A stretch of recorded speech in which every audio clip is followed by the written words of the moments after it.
نحمده ونصلي على رسوله الكريم أما بعد فأعوذ بالله من الشيطان الرجيم بسم الله الرحمن الرحيم رب اشرح لي صدري ويسر لي أمري واحلل عقدة من لساني يفقهوا قولي سورة البقرہ آیت نمبر 151 151 کما ارسلنا فیکم رسولا منکم یتلو علیکم آیاتنا ویزکیکم ویعلمکم الکتاب والحکمت ویعلمکم ما لم تکونوا تعلمون، جیسا کہ ہم نے بھیجا تمہیں میں ایک رسول جو خود تم میں سے ہے، یتلو علیکم آیاتنا، جو تم پر پڑھتا ہے ہماری آیات، تمہاری زندگیاں سنوارتا ہے، تمہیں کتاب اور حکمت کی تعلیم دیتا ہے، وَيُعَلِّمُكُمْ مَا لَمْ تَكُونُوا تَعْلَمُونَ، تمہیں وہ کچھ سکھاتا ہے جو تم نہیں جانتے تھے۔ یہاں پر کیٹیگوریکل یہ بات بتا دی، اور یہی وجہ ہوتی ہے چونکہ انسان جانتا نہیں، اسی لیے تو اللہ تعالیٰ انبیاء اور رسول بھیجا کرتا تھا تاکہ لوگوں کو سکھائیں۔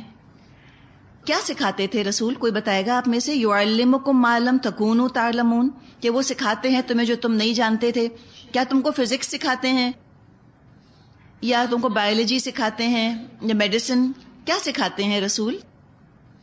جی دیکھیں، جو دنیا کی تعلیم ہے وہ کون دیتے ہیں؟ میڈیسن کون پڑھا سکتا ہے؟ بایولوجی کون پڑھا سکتا ہے؟ انسانوں میں سے کوئی بھی پڑھا سکتا ہے، اینی بڈی۔ کوئی بھی کہہ سکتا ہے کہ آئیے ہم آپ کو بایولوجی پڑھائیں، ٹھیک ہے؟ تو یہاں جس علم کی بات ہے، یہ کون سا علم ہے؟ ریویلڈ نالج، علم الوحی کی بات ہے یہاں پر۔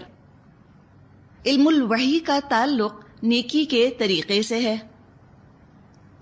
یاد ہے آپ کو ابراہیم علیہ السلام کی دعا، ارینا مناسکنا، اے اللہ تو دکھا ہم کو عبادت کے طریقے۔ یہاں پر فرمایا رسول کیا کرتے ہیں؟ یعلمکم ما لم تکونوا تعلمون، وہ سکھاتے ہیں تم کو جو تم نہیں جانتے تھے۔ تو یہاں پر دراصل ایکوائرڈ نالج کی بات نہیں ہے، ریویلڈ نالج کی بات کی جا رہی ہے، علم الوحی کی بات کی جا رہی ہے، مادی علم کی بات نہیں کی جا رہی۔ مادی علم تو دنیا میں لوگ اپنی عقل استعمال کر کر حاصل کر لیتے ہیں، اور جس نے اپنی عقل استعمال کی اور مادی علم ایکوائرڈ نالج حاصل کر لی، وہ لوگوں کو بتا سکتا ہے۔ کوئی پابندی کسی پر نہیں، جس کے پاس بھی علم ہے وہ ضرور بتائے۔ جہاں تک علم الوحی کا تعلق ہے، علم الوحی کے بارے میں ہر ایک دعویٰ نہیں کر سکتا تھا کہ میرے پاس علم ہے، میں تم کو بتاؤں، آؤ میں تمہیں بتاؤں عبادت کیسے کرو، آؤ میں تمہیں بتاؤں اللہ کو راضی کیسے کرو۔ اس کے لیے تو صرف اور صرف اللہ تعالیٰ ایک انسان کو منتخب فرماتا تھا اور اس پر وحی نازل فرماتا تھا، اور وہ ایک انسان جو ہوتا تھا وہ رسول کہلاتا تھا، اور وہ لوگوں کو علم اب دیا کرتے تھے، علم الوحی۔ علم الوحی کو اگر ہم نقشل میں رکھیں، ہم اس کا خلاصہ نکالیں، علم الوحی کا مقصد ہی یہ ہے کہ انسان اپنے رب کو راضی کر لے، صراط مستقیم پالے، جنت میں پہنچ جائے۔ اب یہ بتائیے، اگر ہر ایک خود ہی نیکی کے طریقے بھی ایجاد کرنے پر قادر ہوتا، اس کے پاس اتھارٹی ہوتی کہ وہ خود نیکی ایجاد کر لے، اگر ہر ایک انسان کی عقل یہ بتا سکتی کہ اللہ کو کیسے راضی کرنا ہے، انسانوں کی اپنی اپنی عقلیں ان کو یہ بتا سکتی کہ صراط مستقیم پر چلنے کے لیے کیا کیا عمل کرنا ہوگا، تو بتائیے کیا اس علم کی ضرورت تھی؟ کیا رسول بھیجنے کی ضرورت تھی؟ نہیں تھی۔ مجھے بتائیے اب کہ نیکی کا طریقہ بتانے کا اختیار کس کے پاس ہے؟ پھر رسول کے پاس۔ جی، طریقہ بتانے کا اختیار کہ نیکی کس طرح سے کرو، رسول کے پاس ہے۔ رسول ایک تو یہ بھی بتاتے ہیں کہ دیکھو یہ نیکی ہے، یہ علم وہ دے رہے ہیں، ہمیں نہیں پتا تھا، فرمایا ما لم تکونوا تعلمون، تم کو نہیں معلوم تھا نیکی کیا ہوتی ہے، یہ تو صرف رسول بتاتے ہیں نیکی کیا ہے۔ ہو سکتا ہے تمہاری عقل تم کو یہ بتا رہی ہو کہ فلاں کام نیکی ہے، لیکن رسول کہتے ہیں کوئی نیکی نہیں، تب رسول کی بات مانیں گے یا عقل کی؟ رسول کی مانیں گے۔ ہو سکتا ہے کہ معاشرے میں کچھ لوگ تم سے کہہ رہے ہوں کہ یہ بھی نیکی کا طریقہ ہے اور رسول نے وہ طریقہ نہیں بتایا، تو کس کی بات مانیں گے؟ اس قدر آپ لوگوں نے پریشانی کے عالم میں کیوں کہا رسول کی؟ جی کیا تصویر آپ کے سامنے ہے؟ کوئی آپ میں سے بتائے گا؟ جی ہم قرآن کو سمجھے نہیں، ہم نے سمجھا کہ نیکی بتانے کا اختیار جو بھی لے لے، جو والنٹیئر کرے، جو ہاتھ کھڑا کر کے کہے کہ آؤ میں تم کو نیکی کے طریقے بتاتا ہوں، ہم کہتے ہیں ہاں ٹھیک ہی کہہ رہا ہوگا۔ وہ نہیں کہہ سکتا، علم نہیں ہے اس کے پاس۔ کس بنا پر وہ یہ دعویٰ کر رہا ہے کہ آؤ میں تم کو نیکی کا طریقہ بتاؤں؟ کیا وحی آئی ہے اس کے اوپر؟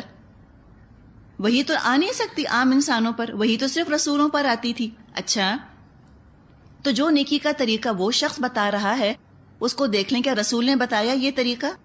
اگر بتایا الحمدللہ صحیح ہے، لیکن رسول نے وہ طریقہ نہیں بتایا، وہ شخص کہہ رہا ہے چلو یوں بھی کر لو، تو وہ صحیح کہہ رہا ہوگا یا غلط؟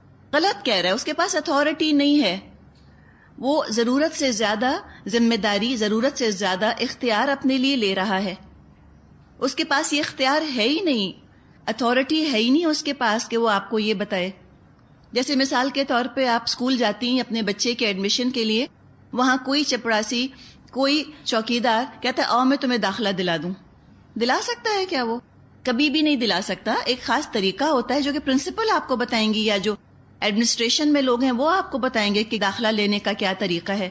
ہر ایک کے پاس تو اختیار نہیں ہوتا، جس کو ہم کہتے ہیں انگلش میں ایوری ٹام ڈک اینڈ ہیری تو نہیں بتا سکتا کہ تم نیکی کیسے کرو۔ اس پہ غور کیجئے گا آپ، اچھا، تاکہ تصویر آپ کے سامنے آئے اور ہم خود پھر دیکھ سکیں کہ ہم کو دنیاوی علم تو یقیناً لوگوں سے لے لینا ہے جو بھی دعویٰ کرے میرے پاس ہے، لیکن جہاں تک وحی کا علم ہے اس کے لیے ہمیں محتاط ہونے کی ضرورت ہے کہ وہ رسول کا طریقہ ہی ہونا چاہیے۔ اللہ نے تو صاف بتا دی کہ تم کو نہیں معلوم تھا، تم نہیں جانتے تھے۔ کیا نہیں جانتے تھے؟ کہ نیکی کیسے کرنی ہے، نیکی کس کو کہتے ہیں، طریقہ کیا ہے۔ تو 3 کام کا رسول علم ہم کو دیتے تھے، وہ آپ لکھ لیجئے۔ کیا علم دیتے تھے؟ نمبر 1 نیکی کس کو کہتے ہیں، نمبر 2 کرنی کیسے ہے، یہ لازمی حصہ ہے نیکی کا، اور نمبر 3 کون سی نیکی کتنی، یہ بھی رسول ہی علم دیتے تھے، کون سی نیکی کتنی کرنی ہے۔ اگر آپ اس چیز کو صرف کسی دنیا کی ریسیپی پر رکھ کر دیکھ لیں، آپ پکانا چاہتی ہیں، کیا پکانا چاہتی ہیں؟ کیک بیک کرنا چاہتی ہیں، ٹھیک ہے۔ اب کیک جب آپ بیک کرنا چاہتی ہیں تو آپ کے پاس ریسیپی ہونی چاہیے، بغیر ریسیپی کے آپ بنائیں گی؟ انڈے ہیں آپ کے پاس آپ نے ایگز لیے، فلاور لیا اور شوگر لی، اور اس کو پھر آپ نے ایک خاص مقدار میں لیا۔ کتنی چیز لینی ہے؟ ریسیپی میں لکھا تھا 6 انڈے، یا ریسیپی میں لکھا تھا 6 ٹیبل سپون شوگر ڈالنی ہے مثال کے طور پہ، آپ نے کہا چلو 12 ڈال دیتی ہوں، زیادہ میٹھا ہو جائے گا۔ ہوگا زیادہ میٹھا؟ نہیں ہوگا، خراب ہو جائے گا۔ تو کتنی چیز وہ بھی ریسیپی میں فالو کرنی ہے، کیا کیا ڈالنا ہے۔ اب ریسیپی میں لکھا ہے ایگز ہیں، فلاور ہے، شوگر ہے، آپ نے کہا زیادہ مزے کا بنانا چاہتی ہوں، چلو تھوڑا سا اس کے اندر میں ایکسٹرا گھی ڈال دیتی ہوں، بٹر تو لکھا ہے، میں اصلی گھی بھی ڈال دیتی ہوں، زیادہ توانائی والا ہو جائے گا۔ اب کوئی آپ سے کہے کہ یہ آپ نے کیوں ڈالا، گھی کہاں لکھا ہے اس کے اندر، بٹر لکھا تھا، اتنا لکھا تھا، آپ نے اتنا کیوں ڈال دیا؟ آپ کہیں تو منع تو نہیں کیا تھا نا، کہاں لکھا تھا کہ تم ایکسٹرا گھی نہیں ڈال سکتے؟ تو کیا ہوگا؟ خراب ہو جائے گا، کیک تو نہیں بنے گا۔ اور پھر طریقہ، ریسیپی کا پھر ایک طریقہ بھی ہوتا ہے نا، کس طرح آپ کو کرنا ہے، میتھڈ کیا ہے اس کا۔ تو آپ کہیں لو میتھڈ کی کیا ضرورت ہے، بھئی جتنا بتایا اتنا لے لیا، جو چیزیں بتائیں وہ بھی لے لیں۔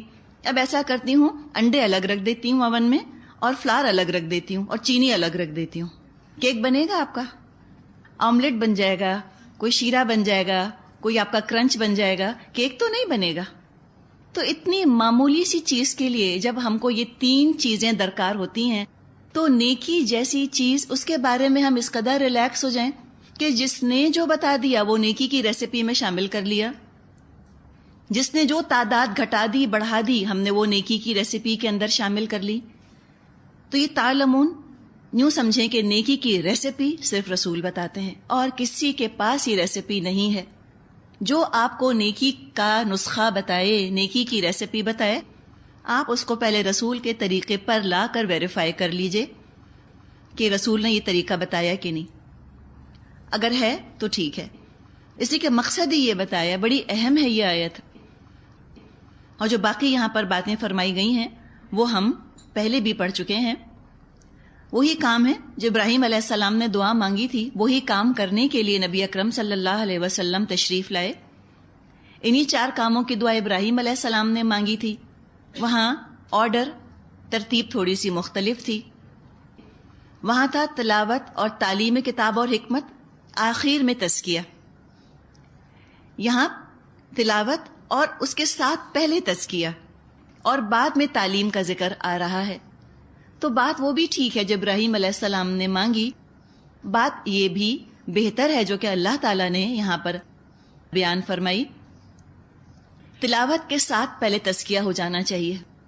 قرآن سب سے پہلے پاکیزگی پیدا کرتا ہے. سوچ کا، ذہن کا، دل کا زاویہ، پرسپیکٹو تبدیل ہو جاتا ہے.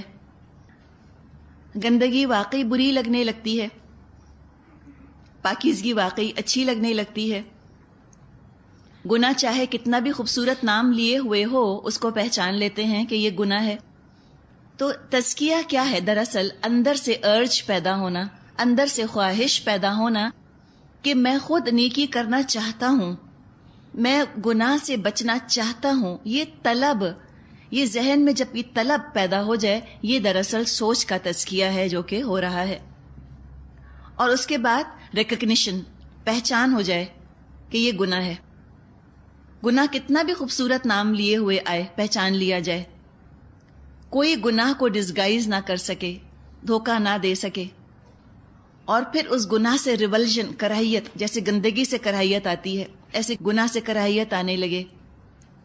نیکی چاہے کتنی بھی لوگوں کی نظروں میں حقیر اور بری سمجھی جائے، نیکی کتنی بھی آؤٹ آف فیشن ہو جائے، کوئی ویلیو نہ ہو لوگوں کی نظر میں نیکی کی، لیکن جس کے ذہن کا تزکیہ ہو گیا ہوتا ہے اس کو وہ نیکی بڑی نعمت لگتی ہے، بڑی کشش محسوس ہوتی ہے. غیر محسوس طریقے سے آٹومیٹکلی انسان کھنچتا ہے نیکی کی طرف، اٹریکٹ ہو جاتا ہے اس کی طرف. اور قرآن کی آیات ہی انسان کا تزکیہ کرتی ہیں. کسی انسان کا کلام وہ کام کر ہی نہیں سکتا جو کہ قرآن کرتا ہے.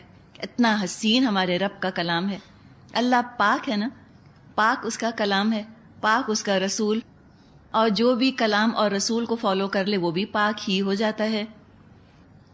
اب جب تزکیہ حاصل ہو گیا، اب تعلیم الکتاب فائدہ دے گی. اب جب احکامات سامنے آئیں گے تو فوراً لپک کر جی چاہے گا کہ ہم ان کو ایکسیپٹ کر لیں، قبول کر لیں.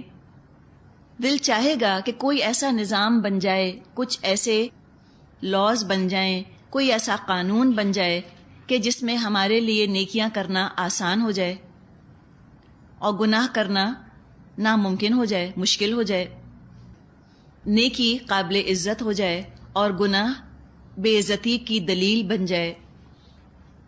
اگر تلاوت قرآن کے بعد تزکیہ نہ ہوا ہو یا تلاوت ہی نہیں سنی تو ظاہر تزکیہ تو نہ ہوا. اور تلاوت کے بغیر اگر تعلیم کا عمل شروع ہو جاتا ہے تو کیا ہوتا ہے؟ وہ فائدہ مند نہیں ہوتا اور دل بھی نہیں چاہتا عمل کرنے کا، اس لیے کہ تزکیہ نہیں ہوتا نا ابھی اندر سے. تو تزکیے سے طلب پیدا ہوتی ہے نیکی کی، خود ڈھونڈ کر بھی انسان پہنچ جاتا ہے نیکی کی طرف.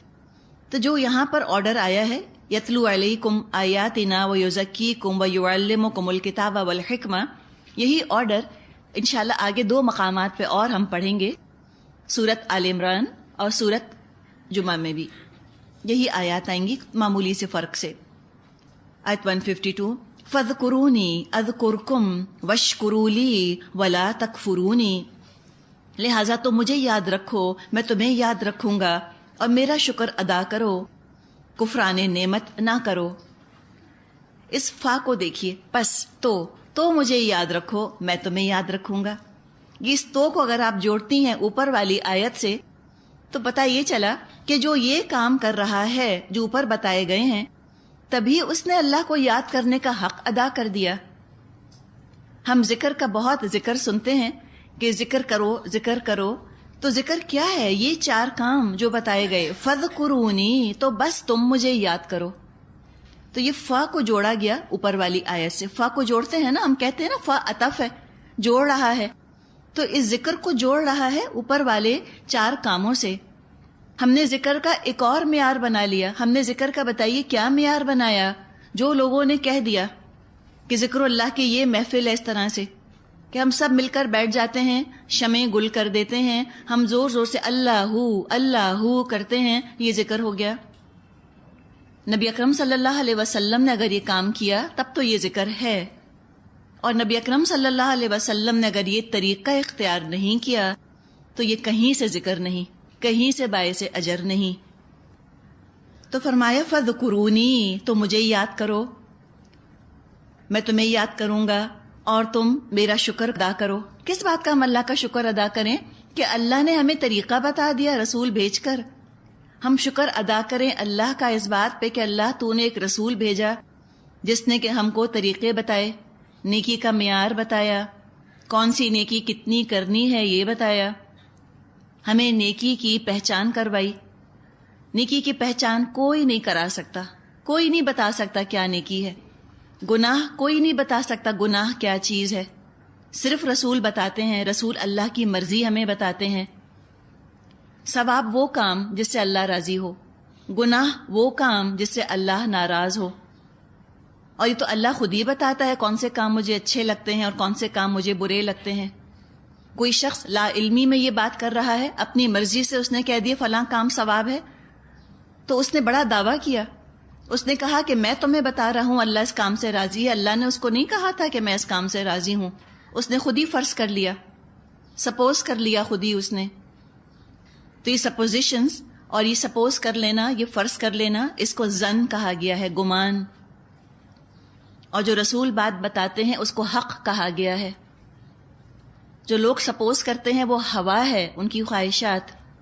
اور جو رسول بتاتے ہیں وہ ہدن ہے، ہدایت. ہمیں ظن کے پیچھے نہیں جانا، حق کے پیچھے جانا ہے. ہمیں ہوا کے پیچھے نہیں جانا، ہمیں ہدن کے پیچھے چلنا ہے. تو شکر ادا کرو. ولا تکفرونی، اور دیکھو کفر مت کرو میرا، ناشکری مت کرو، کفران نعمت مت کرو کہ تم رسول کے طریقوں کو چھوڑ کر ہر کسی کے پیچھے چل پڑو. نیکی کے اپنے اپنے معیارات بنا لو، محنت بھی کرو، مشقت بھی کرو، ہاتھ پلے کچھ نہ آئے. تو قرآن کی قدر کرو، رسول کی قدر کرو. یہ ہے اصل عبادت. اور ذکر دوسرے معنوں میں ذکر کرنا جو نبی اکرم صلی اللہ علیہ وسلم نے طریقے بتائے. اللہ کو یاد کرنا یہ بھی ذکر ہے، اللہ کے ناموں کو پڑھنا یہ بھی ذکر ہے، اللہ کا کلام پڑھنا یہ بھی ذکر ہے. تو دل ہی دل میں انسان اپنے رب کو یاد کرے. دعا بھی ذکر ہے، اپنے رب کو پکارے، اللہ اکبر پڑھے، سبحان اللہ پڑھے، الحمدللہ پڑھے، کلمہ پڑھے، یہ سب ذکر ہے. ابو داؤد میں ابو ہریرہ رضی اللہ عنہ سے روایت ہے، نبی اکرم صلی اللہ علیہ وسلم نے فرمایا من قعد مقعدا لم يذكر الله فيه كانت عليه من الله طرة ومن استجع مضجعا لا يذكر الله فيه كانت عليه من الله طرة. جو شخص کہیں بیٹھا اور اس نشست میں اس نے اللہ کو یاد نہ کیا تو یہ نشست اس کے لیے بڑی حسرت کا باعث ہوگی. کچھ نہ کچھ اللہ کی بات، اللہ کی یاد مجلس محفل میں کر لینی چاہیے.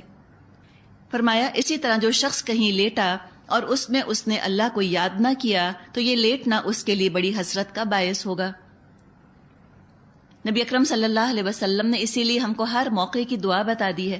مجلس کی دعا، محفل کی دعا، لیٹنے کی دعا، اٹھنے کی دعا، واش روم جانے کی دعا، واش روم سے نکلنے کی دعا، کھانا کھانے کی دعا، کھانا شروع کرنے کی، کھانا ختم کرنے کی، ہر موقع کی دعا موجود ہے. تو سنت کتنی قیمتی چیز ہے جو ہمارے 24 گھنٹوں کو ذکر بنا دیتی ہے. ہمارے عام زندگی کے کام سب کے سب عبادت بن جاتے ہیں، سب کے سب ذکر بن جاتے ہیں. جامع ترمذی میں عبداللہ بن عمر رضی اللہ عنہما سے روایت ہے، رسول اللہ صلی اللہ علیہ وسلم نے فرمایا لا تکثروا الکلام بغیر ذکر اللہ فإن كثرة الكلام بغیر ذکر اللہ قسوة للقلب، اللہ کے نام کے بغیر، اللہ کی یاد کے بغیر، اللہ کے ذکر کے بغیر بہت زیادہ کلام مت کیا کرو، اس لیے کہ بہت زیادہ کلام جو اللہ کے ذکر کے بغیر کیا جاتا ہے وہ دلوں کی سختی کا باعث بنتا ہے۔ وَإِنَّ أَبْعَدَ النَّاسَ مِنَ اللَّهِ الْقَلْبُ الْقَاسِي، اور انسانوں میں سب سے زیادہ جو دور ہے اللہ سے وہ کون ہے؟ سخت دل والا۔ ابی ہریرہ رضی اللہ عنہ سے روایت ہے، بخاری اور مسلم میں، نبی اکرم صلی اللہ علیہ وسلم نے فرمایا کہ اللہ تعالیٰ فرماتا ہے، یعنی یہ حدیث قدسی ہے، انا عند ظن عبدی بی، میں اپنے بندے کے ظن کے ساتھ ہوں، وانا معہ، اور میں اس کے ساتھ ہوتا ہوں، اذ ذکرنی، جب وہ میرا ذکر کرے، فإن ذکرنی فی نفسہ، جب وہ مجھ کو یعنی اللہ کو اپنے دل میں یاد کرتا ہے، ذکرتہ فی نفسی، میں اس کو اپنے جی میں یاد کرتا ہوں۔ کتنی خوبصورت بات ہے نا، کتنی قربت آتی ہے۔ ہم کہاں وسیلوں میں پڑھتے ہیں، کہاں واسطوں میں پڑھتے ہیں، ہم کس کو دیکھتے ہیں؟ دل میں، چاہے کوئی سمندر کی گہرائی میں ہو، چاہے وہ آسمان کی پنہائی میں ہو، چاہے وہ تنہائی میں کہیں پر ہو، دل ہی دل میں رب کو پکارا تو کیا ہوگا؟ ذکرتہ فی نفسی، میں اس کو اپنے جی میں یاد کروں گا۔ کیا آنر ہے، کیا عزت افزائی ہے اس مٹھی بھر خاک کی کہ یہاں دل ہی دل میں اپنے رب کو پکارا، رب نے دیکھ لیا، رب نے جان لیا، رب کو پتہ چل گیا۔ کوئی دنیا کا حد سے زیادہ محبت کرنے والا رشتہ بھی یہ دعویٰ نہیں کر سکتا۔ آپ کی ماں بھی یہ دعویٰ نہیں کر سکتی کہ بیٹا جب تم نے دل میں مجھ کو یاد کیا مجھے پتہ چل گیا۔ انتہائی محبت کرنے والا شوہر آپ کے ساتھ بستر پہ سو رہا ہو، اس کو نہیں پتا آپ کے دل میں کیا ہے، وہ نہیں جان سکتا۔ بعض دفعہ ہمارے دکھ، ہمارے غم ایسے ہوتے ہیں کہ ساتھ والے کو ہی نہیں پتا چلتا کہ ہم کس چیز سے گزر رہے ہیں، کیا ہماری کیفیت ہے، لیکن اللہ جانتا ہے، سب جانتا ہے۔ وَإِن ذَكَرَنِي فِي مَلَئٍ، اور اگر وہ مجھ کو یاد کرتا ہے مجلس میں، جیسے ہم اس وقت مجلس میں ہیں، ہم اپنے رب کو یاد کر رہے ہیں، تو کیا ہوتا ہے؟ ذَكَرْتُهُ فِي مَلَئٍ خَيْرٍ مِّنْهُمْ، تو میں اس کا ذکر کرتا ہوں ایک ایسی محفل میں جو ان سے بہتر ہوتی ہے۔ تو وہ کون سی مجلس محفل ہے؟ فرشتوں کی۔ ہم تصور بھی نہیں کر سکتے نا کہ اللہ تعالیٰ اس وقت ہم میں سے ایک ایک کا نام لے کر اور فرشتوں کے سامنے ہمارا ذکر کر رہا ہوگا۔ میرا ذکر، آپ کا ذکر، کتنا بڑا آنر ہے۔ یہ بہت خوش قسمتی ہے اللہ کا ذکر کرنا، بہت بڑی نیکی ہے اپنے رب کا ذکر کرنا۔ حدیث میں آتا ہے، نبی اکرم صلی اللہ علیہ وسلم نے فرمایا کہ تم رب کا اتنا ذکر کرو کہ لوگ تم کو مجنون کہنے لگیں۔ یہ ہو جاتا ہے نا، جس سے محبت ہوتی ہے اس کا ذکر بہت کرتا ہے۔ جن ماؤں کو اپنی اولاد سے محبت ہوتی ہے وہ کسی نہ کسی بہانے اپنے بچوں کا ذکر ضرور لے آتی ہیں بیچ میں۔ جن خواتین کو اپنے شوہر سے محبت ہوتی ہے وہ کہیں نہ کہیں کسی نہ کسی طرح ان کا نام لے ہی آتی ہیں گفتگو کے دوران۔ جس سے محبت ہوتی ہے اس کا نام تو زبان پہ رہتا ہے، اور نام نہ رہے تو اس کی یاد تو دل میں رہتی ہی رہتی ہے، شعوری یا غیر شعوری سطح پر، کانشیس یا سب کانشیس لیول پر۔ تو اللہ سے محبت ہے وہ کہیں نہ کہیں آس پاس، دل، دماغ، زبان، حواس، کہیں نہ کہیں موجود رہے گا، کہیں نہ کہیں اس کا احساس انسان کو رہے گا کہ میرا رب موجود ہے۔ ایک بزرگ تھے ابو عثمان نہندی رحمت اللہ علیہ، انہوں نے فرمایا، میں اس وقت کو جانتا ہوں جس وقت اللہ تعالی ہمیں یاد فرماتا ہے۔ لوگوں کے پوچھنے پر بتایا کہ قرآن کے وعدے کے مطابق جب بندہ اللہ کو یاد کرتا ہے تو اللہ بھی اسے یاد کرتا ہے، اس لیے جب ہم اللہ کی یاد میں مشغول ہوں گے تو اللہ بھی ہمیں یاد فرمائے گا۔ تو اللہ کو یاد رکھنا ہے، اس کے نام کو بھی یاد رکھنا ہے، اور ان کاموں کو بھی یاد رکھنا ہے جو اس نے ہمارے ذمے کیے ہیں۔ تو جو اللہ کو اطاعت کے ذریعے سے یاد رکھے، بہترین یاد اللہ کی اطاعت، جو اللہ کو اطاعت کے ذریعے سے یاد رکھے گا اللہ ثواب اور مغفرت کے ساتھ اس کو یاد رکھے گا۔ سعید بن جبیر رحمت اللہ علیہ نے فرمایا، جس نے اللہ کے احکام کی اطاعت نہیں کی اس نے اللہ کو یاد نہیں کیا، اگرچہ ظاہر میں اس نے نماز اور تسبیح کتنی بھی کی ہو۔ بہت پیاری آیت ہے۔ آگے فرمایا آیت نمبر 153، یا ایھا الذین آمنوا استعینوا بالصبر والصلاۃ، اے لوگو جو ایمان لائے ہو صبر اور نماز سے مدد لو. ان اللہ مع الصابرین، اللہ صبر کرنے والوں کے ساتھ ہے. جب ہم نے 5واں رکوع پڑھا تھا سورہ بقرہ کا، یہی خطاب بنی اسرائیل سے کیا گیا تھا کہ تم ایمان لاؤ نبی اکرم صلی اللہ علیہ وسلم پر، اور یہ چونکہ آسان کام نہیں تو تم صبر اور نماز سے مدد لو. استعینوا بالصبر والصلاۃ. اب یہی مشورہ مسلمانوں کو دیا جا رہا ہے. اے لوگو جو ایمان لائے ہو صبر اور نماز سے تم مدد لو. بڑے بڑے بھاری فرائض تمہارے سپرد کیے گئے ہیں، بڑی بڑی بھاری ذمہ داریاں، بڑی ہیوی رسپانسبلٹیز تم کو دی گئی ہیں، تو پریشان مت ہو، صبر سے کام لو. پہلا صبر کیا؟ زبان کو شکوے شکایت سے بچانا، یہ صبر ہے. ہائے واویلا نہ کرنا امتحان آنے پر، ٹیسٹ آنے پر. پہلا صبر زبان کو تھام لینا، اور پھر صبر کو انٹرنلائز بھی کرنا ہے، اندر بھی لے کر جانا ہے. دل کو مایوسی سے بچانا ہے، یہ بھی صبر ہے. صبر کرو، کچھ نتیجہ نکلے، کبھی مایوس نہ ہونا. اللہ کے لیے آئے ہو نا، اللہ کا ذکر کر رہے ہو، اتنا تم کو آنر دے دیا، تم نے اللہ کو یاد کیا، اللہ تم کو یاد کر رہا ہے، اور کیا چاہیے؟ تو دنیاوی نتائج پر زیادہ انحصار مت کرنا، زیادہ اوور امپورٹنس مت دینا دنیا کے نتائج کو، غیر ضروری اہمیت مت دینا. کامیابی ہو گئی الحمدللہ، کامیابی نہیں ہوئی تو دل کو مایوسی سے بچانا ہے، اور جذبات کو غصے سے بچانا ہے، شک سے بچانا ہے، ذہنوں کو، اپنی نفسیات کو شک سے بچانا ہے. شکی نہیں بننا، بدگمان نہیں ہونا. تو بڑے مراحل ہیں. صبر بڑی خوبصورت چیز ہے. صبر تو جنت کی قیمت ہے. قیامت کے دن کہا جائے گا جنتیوں سے کہ تم آج جنت میں داخل ہو جاؤ. کیوں؟ بما صبروا، بوجہ تمہارے صبر کے. صبر تم کو یہاں لے کر آیا ہے. اے لوگو جو ایمان لائے ہو، اتنا بڑا آنر کنفر کیا گیا تمہارے اوپر. یا ایھا الذین آمنو، تم کو تو ایمان والا بنا دیا گیا. یہ خطاب ہے مجھ سے اور آپ سے. تو یہ ایمان والے کون ہیں؟ یہ کون ہے یا ایھا الذین آمنو جن کو پکارا گیا؟ جی، میں ایک دفعہ کہیں ذکر ہو رہا تھا، ان سے پوچھا کہ یا ایھا الذین، ایمان والے کہاں ہیں؟ انہوں نے کہا سعودی عربیہ میں. جی، کہا وہاں رہتے ہیں. تو کہیں نہیں رہتے، یہ میں ہوں، مجھے بلایا جا رہا ہے، یہ میرا خطاب ہے، یہ میرا نک نیم ہے، سمجھیے. یہ پیار بھرا نام ہے جو اللہ نے میرا رکھا ہے. لیکن جب ہم اپنا نام نہیں پہچانتے، چونکہ ہم اللہ کو ہی نہیں پہچانتے، اللہ ہی سے اجنبیت ہے. اللہ مجھے کس نام سے پکارتا ہے مجھے نہیں پتا. مثال کے طور پہ کوئی شخص ہے جس کو آپ بالکل نہیں جانتی، آپ ایک مجمع میں کھڑی ہیں، کراؤڈ میں کھڑی ہیں، اور وہ شخص ہے وہ بلا رہا ہے ایک نام لے کر.